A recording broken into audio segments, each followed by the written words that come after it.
ഇനി ഇറങ്ങാനിരിക്കുന്ന പുസ്തകം മറ്റൊരു ആപ്ലിക്കേഷനുള്ളത് എന്താണ് അതിൻ്റെ ഒരു നോവലാണ് തോന്നുന്നത്. നോവലിൻ്റെ പ്രമേയം വന്നിട്ട് അത് ഒരു കേരളത്തിലെ ഒരു ഫെമിനിസ്റ്റ് സ്ത്രീയുടെ ജീവിതവും ആയി ബന്ധപ്പെട്ട തന്നെയാണ്. വരാനിരിക്കുന്നേ ഉള്ളൂ. അപ്പം അടുത്തന്നെ വരുമെന്നാണ് പ്രതീക്ഷിക്കുന്നത്. അതുകൊണ്ട് തന്നെ കൂടുതൽ ഡീറ്റെയിൽസും പോകുന്നില്ല. എന്തായാലും അത് സ്ത്രീപക്ഷപരമായൊരു കാഴ്ചപ്പാടിൽ തന്നെ നമുക്ക് പറയാനുള്ള, അപ്പം ഫിക്ഷനിലൂടെ പറയാൻ പറ്റുന്ന, കൺവേ ചെയ്യാൻ പറ്റുന്ന കുറേ കാര്യങ്ങളും രീതികളും ഉണ്ടല്ലോ. അപ്പം എനിക്ക് അങ്ങനെ ഒന്ന് വേണമെന്ന് തോന്നുന്നുണ്ട്. അങ്ങനത്തെ ഒരു ഇതിലേക്കാണ് അത്തരം അനുഭവങ്ങളുടെ പശ്ചാത്തലത്തിൽ കുറേ ഉള്ളത്.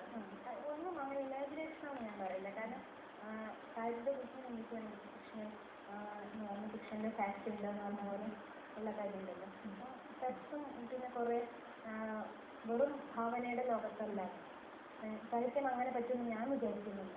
സാഹിത്യം ഭാവനയുടെ മാത്രം സൃഷ്ടിയായിട്ട് ആണെങ്കിൽ എനിക്കതിനെ മനസ്സിലാക്കാൻ പറ്റുന്നില്ല. ആ തരത്തിൽ അനുഭവങ്ങളുടെയും പിന്നെ നമ്മുടെ നിരീക്ഷണങ്ങളുടെയും ഒക്കെയാണ്. അപ്പോൾ സമൂഹത്തിൽ നടക്കുന്ന കാര്യങ്ങൾ, ലോകത്ത് നടക്കാത്ത കാര്യങ്ങളൊന്നും, നടന്നതും നടക്കുന്നതും നടക്കാതിരിക്കുന്നതെന്നും ഞാൻ പറയുന്നില്ല. കാരണം നടക്കാതിരിക്കുന്നതും ഉണ്ടാവും. കാരണം നടന്ന അതേ കാര്യങ്ങളൊക്കെ തന്നെ വീണ്ടും വീണ്ടും നടന്നുകൊണ്ടിരിക്കുകയല്ലോ.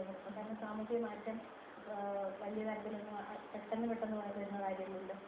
അതുകൊണ്ട് പല അനുഭവങ്ങളും സിമിലാരിറ്റി ഒക്കെ തോന്നുന്നൊക്കെ ചെയ്യുന്നത് അങ്ങനെയൊക്കെ വരുന്നത് കേരളത്തിൽ അല്ലെങ്കിൽ എവിടെയാണെങ്കിലും സ്ത്രീകൾ സംഘടിക്കേണ്ടതിൻ്റെ ഒരു ആവശ്യമായിട്ട് നമുക്ക് തോന്നുന്നു. തീർച്ചയായിട്ടും സ്ത്രീകൾ സംഘടിക്കണം. കാരണം സ്ത്രീകളുടെ പ്രശ്നങ്ങൾ മുന്നോട്ട് വെച്ച് അതിനെപ്പറ്റി പറഞ്ഞ് സമൂഹത്തിന് മുന്നിൽ, പ്രത്യേകിച്ച് സമൂഹത്തിന് മുന്നിൽ ഒരു ഓരോരുത്തരും വ്യക്തികളുടെ ജീവിതത്തിൽ അവരുമായി ബന്ധപ്പെട്ട വ്യക്തികളുടെ മുന്നിലും അങ്ങനെ സമൂഹത്തിന് മുന്നിലും, കാരണം അറ്റ്ലീസ്റ്റിലേക്ക് ഇറങ്ങുന്ന ആൾക്കാർ സമൂഹത്തിന് മുന്നിൽ കുറച്ച് പബ്ലിക്കായിട്ട് പറയാൻ പറ്റുന്ന രീതികളിൽ പറയും, എഴുതുകയോ സംസാരിക്കുകയോ അങ്ങനെയൊക്കെ. അതല്ലാത്ത വ്യക്തിപരമായ ജീവിതത്തിൽ മാത്രവും സ്ത്രീകൾ ചെയ്യുന്നുണ്ട് ഇല്ലെന്നല്ല. അതിനുപരിയായിട്ട് ഇങ്ങനെ സമൂഹത്തിൻ്റെ ഒരു മാറ്റം നമ്മൾ സ്ത്രീകൾക്ക് അനുകൂലമായ രീതിയിൽ സ്ത്രീകളും പുരുഷന്മാരും എന്നുള്ള വ്യത്യാസം നമുക്ക് ഇന്നും ഉള്ള പോലെ കുറേ മാറ്റം വന്നെങ്കിൽ പോലും ഉള്ള പോലെ അല്ലാത്ത ഒരു രീതിയിൽ ഉള്ളൊരു സമൂഹം ഉണ്ടാവണം നമുക്കെന്നാണല്ലോ നമ്മുടെ ആഗ്രഹം. അതുകൊണ്ടാണല്ലോ ഇങ്ങനത്തെ കാര്യങ്ങൾ സംസാരിക്കുന്നത്, പ്രവർത്തിക്കുന്നതൊക്കെ. അപ്പോൾ അതിന് വേണ്ടിയിട്ട് സ്ത്രീകൾ സംഘടിച്ചാൽ പറ്റുള്ളൂ. ഇതിനു വേണ്ടി സ്ത്രീകൾക്ക് വേണ്ടി മറ്റുള്ളവർ ചെയ്തു തരുമെന്നില്ല. കാരണം അങ്ങനത്തെ കിട്ടൽ ഉണ്ടാവുന്നില്ല. ഉണ്ടെങ്കിൽ തന്നെയും അതിലെപ്പോഴും നമുക്ക് നോക്കിയാൽ കാണാം അത് പൂർണ്ണമായിട്ടും ഒരു സ്ത്രീ സൗഹാർദ്ദപരമാണെന്ന് പറയുന്നത്.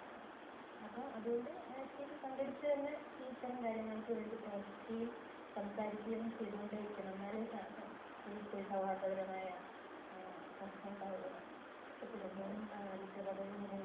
വിശ്വസിച്ച സ്ത്രീപക്ഷമായ കാഴ്ചപ്പാടിന് ഒരുപാട് കാര്യങ്ങൾ എനിക്ക് പറഞ്ഞു. കൂട്ടുകാരി സഹകരിക്കുന്നതിന് വേണ്ടി ഇന്നത്തെ കൂട്ടുകാരിയുടെ പൂർണ്ണമാകുന്നു. മറ്റൊരു കൂട്ടുകാരികളുണ്ട്.